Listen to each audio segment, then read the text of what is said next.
مریض کی مزاج پرسی اور عیادت کے بھی کچھ آداب ہیں۔ آپ اگر کسی بیمار شخص کی مزاج پرسی کے لیے گئے تو آپ جانے کے بعد، اس سے ملاقات کرنے کے بعد اس سے ایسی باتیں نہ کریں کہ اس کا دل اور گھبرا جائے، وہ اپنی بیماری کے سلسلے میں اور خوف زدہ ہو جائے، یا اسے ایسا لگے کہ اب تو میں بستر مرگ پر ہوں، اب میں نہیں بچوں گا،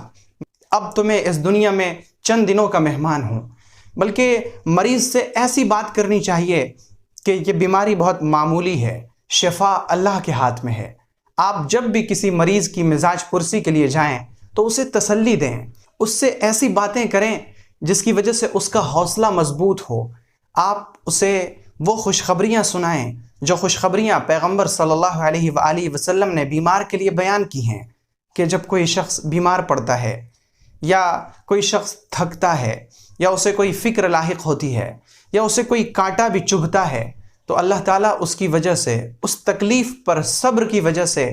اس کے درجے کو بڑھا دیتا ہے، اس کے گناہوں کو معاف کر دیتا ہے، اس کی نیکیوں میں اضافہ کیا جاتا ہے۔ آپ اسے خوشخبریاں سنائیں، اس سے ایسی باتیں نہ کریں کہ وہ گھبرا جائے، وہ بے چین ہو جائے۔ آپ اسے اس کے گناہ یاد نہ دلائیں بلکہ اللہ کی مغفرت یاد دلائیں۔ آپ ایسی باتیں کریں کہ وہ اللہ کی طرف اور رجوع کرنے والا بنے، اللہ کی طرف سے بھاگنے والا نہ بنے۔ ایسی باتیں کریں جس کی وجہ سے اس کا دل مضبوط ہو، وہ باتیں نہ کریں جس کی وجہ سے اس کا دل کمزور ہو جائے۔ اسی طرح بیمار کی مزاج پرسی کا ایک ادب یہ ہے کہ جب ہم کسی کی مزاج پرسی کے لیے جائیں تو بہت زیادہ دیر تک نہ بیٹھے رہیں۔ ہو سکتا ہے کہ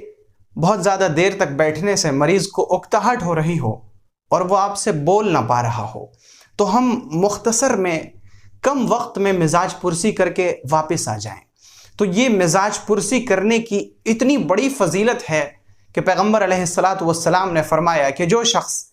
اللہ کے واسطے کسی بیمار کی مزاج پرسی کرتا ہے تو اسے ایک پکارنے والا پکار کر کہتا ہے کہ تم اچھے رہو، تمہارا چلنا اچھا رہے، تم نے جنت میں اپنا ایک گھر بنا لیا۔